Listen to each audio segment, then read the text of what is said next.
For centuries, human societies have carried a paradox. On one hand, desire is one of the most powerful forces shaping our relationships, our art, even our myths. On the other, female desire has often been pushed into silence, shrouded by cultural expectations and moral codes. When history spoke of passion, it usually spoke of men. Women were portrayed as passive, pure, or mysterious, rarely as beings with their own inner fire. But beneath that silence, the question remained: what is the true nature of women's sexual desire? Is it merely a biological instinct, or does it hold deeper meaning? Emotional, psychological, even spiritual? This question drew the attention of some of the greatest minds in psychology. Among them, Sigmund Freud and Carl Gustav Jung offered radically different answers, and their theories still shape how we think about intimacy today. Freud, the father of psychoanalysis, believed that human life is driven by libido, a term he used almost interchangeably with sexual energy. For him, female desire was real, but he often described it through the lens of male development. His writings sometimes reduced women's experiences to stages of dependency or envy, which later critics would argue was a narrow, masculine-centered view. Still, Freud was one of the first to claim openly, female sexuality exists and it matters. Carl Jung, Freud's student turned rival, took the conversation further. He saw libido not only as sexual energy, but as a form of psychic life force, a river flowing through dreams, creativity, and transformation. For Jung, a woman's desire was not a shameful secret. It was part of her connection to Eros, the principle of relationship, love, and union. Where Freud saw drives and conflicts, Jung saw symbolic meaning and spiritual growth. At the same time, culture itself was changing. In literature and art, women began to appear not only as muses or ideals, but as figures with inner complexity, carrying both longing and power. Their desire was no longer imagined as dangerous or immoral, but as a human truth, as natural as the turning of the seasons. This is where our journey begins, in the tension between silence and expression, between biology and psychology, between repression and recognition. Female desire, once hidden, became a subject of study, debate, and reflection. In the next part, we will dive deeper into Jung's unique insights, explore how he contrasted with Freud, and uncover how later psychologists and researchers transformed our understanding of this profound aspect of human life.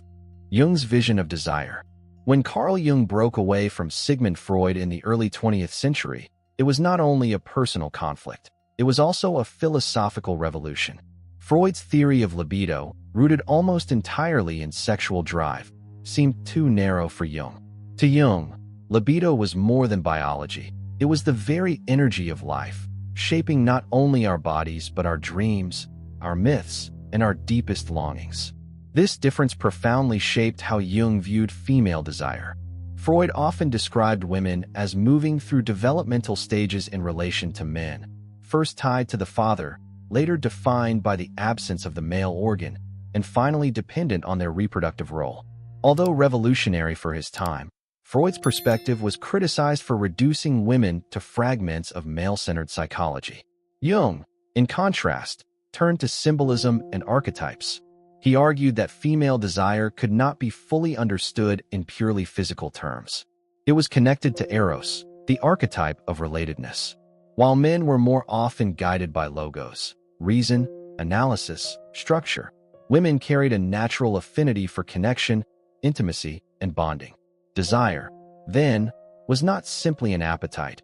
It was a pathway toward relationship, transformation, and wholeness. For Jung, this was not romantic idealization. He acknowledged that desire in women, as in men, included instinct, passion, and even danger. But he emphasized that women's longing often carried a psychological and spiritual dimension that went beyond physical need. When a woman desired, she was also seeking meaning, union, and a sense of self-realization. This vision appears vividly in Jung's writings on anima and animus. He argued that every man carries an inner feminine image, anima, while every woman carries an inner masculine image, animus. These inner figures shape how we experience desire. For women, the animus could project itself onto men, coloring them with power, mystery, or even threat.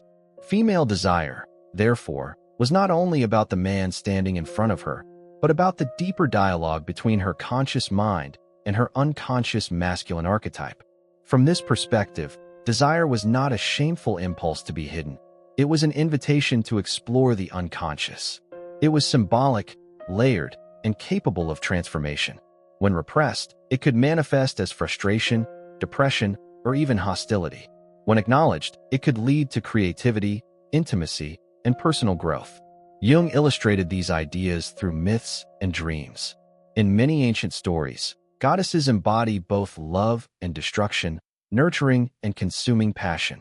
For Jung, these myths reflected the truth of female desire. It was never simple. It was creative and dangerous, bonding and liberating, a fire that could both heal and burn. This framework challenged the cultural silence that had surrounded women's sexuality for centuries. Instead of viewing it as a hidden threat to morality, Jung reframed it as a vital part of the psyche's journey toward wholeness. Female desire, in his view, was neither inferior nor secondary. It was central to understanding the human soul. Yet, Jung's theories were not without criticism. Some argued that his reliance on archetypes risked reducing women to eternal symbols, goddesses, muses, mythical figures, rather than recognizing their individuality. Others noted that even Jung, for all his insight, still wrote within a male-dominated culture that struggled to hear women's voices directly. Still, Jung planted a seed. By seeing desire not only as a biological urge, but as a psychological and spiritual force, he opened the door for future researchers, therapists, and thinkers to ask new questions. What happens when women's voices themselves define their experience of desire? How does culture shape or silence those voices? And how might understanding female desire differently change our approach to love, relationships, and identity? In the next part of this chapter, we will explore how later psychology built upon Jung's ideas, how modern research illuminated the complexity of female sexuality, and how new perspectives challenge us to rethink what desire truly means. After Jung reframed desire as a psychological and symbolic force, later researchers began to investigate female sexuality with greater scientific detail. While Jung spoke in archetypes and myths, modern psychology sought evidence from physiology, anthropology, and lived experience. Together, these perspectives reveal a picture that is both biological and deeply human. One of the most groundbreaking studies came from Masters and Johnson in the 1960s. Through direct observation and physiological measurement, they described the 4 stages of the sexual response cycle: excitement, plateau, orgasm, and resolution. For the first time, science documented the body's processes in real time, confirming that women were not passive in sexuality, but capable of complex and varied responses. Their work shattered many cultural myths, including the idea that female orgasm was rare or secondary. Desire was shown as natural, dynamic, and diverse. Later, Helen Fisher, an anthropologist, added another layer. She argued that female desire was deeply connected to the brain's chemistry of bonding and attachment. While both men and women experience passion, Fisher emphasized that women's desire often intertwines with oxytocin and dopamine, neurochemicals that foster closeness and trust. From this view, female sexuality cannot be separated from emotions and relationships. It is not just about pleasure, it is about connection, stability, and meaning. Meanwhile, writers such as Nancy Friday gave women themselves a voice. In her groundbreaking book My Secret Garden, 1973, she collected and published women's private fantasies. The result was startling. Women's inner worlds of desire were rich, creative, and unapologetically bold. Friday's work revealed that women were not limited to gentle, romantic images. They imagined power, intensity, and variety, showing that female desire could be just as complex and powerful as men's, though often expressed differently. Contemporary psychology has since continued this exploration. Research shows that female desire is influenced by a mix of factors: hormones, life stage, relationship quality, cultural beliefs, and even stress. Unlike the older models that treated desire as purely instinctual, modern theories describe it as contextual, shaped by both biology and environment. For many women, desire arises not automatically, but in response to trust, safety, and emotional intimacy. This does not make it weaker. Rather, it highlights the integrated nature of female sexuality. Interestingly, neuroscience now suggests that the brain's reward circuits light up in women when both physical and emotional needs are met. This echoes Jung's idea that female desire is linked to Eros, the principle of connection. What he intuited through symbolism, modern science confirms through brain imaging. Desire in women is rarely separated from meaning and relationship. At the same time, cultural voices continue to evolve. Feminist psychology challenges the old assumption that female desire must be defined by men. Instead, it emphasizes autonomy. Women are capable of naming their own experiences, shaping their own narratives, and claiming their own pleasure. This shift moves us from studying female sexuality as an object of curiosity toward recognizing it as part of women's full humanity. Taken together, these perspectives form a mosaic. Freud pointed to libido as the raw force of life. Jung expanded it into a symbolic current that flows through the soul. Masters and Johnson documented the body's capacity for response. Fisher revealed the chemistry of love and bonding. Nancy Friday amplified women's inner voices, showing their fantasies and longings.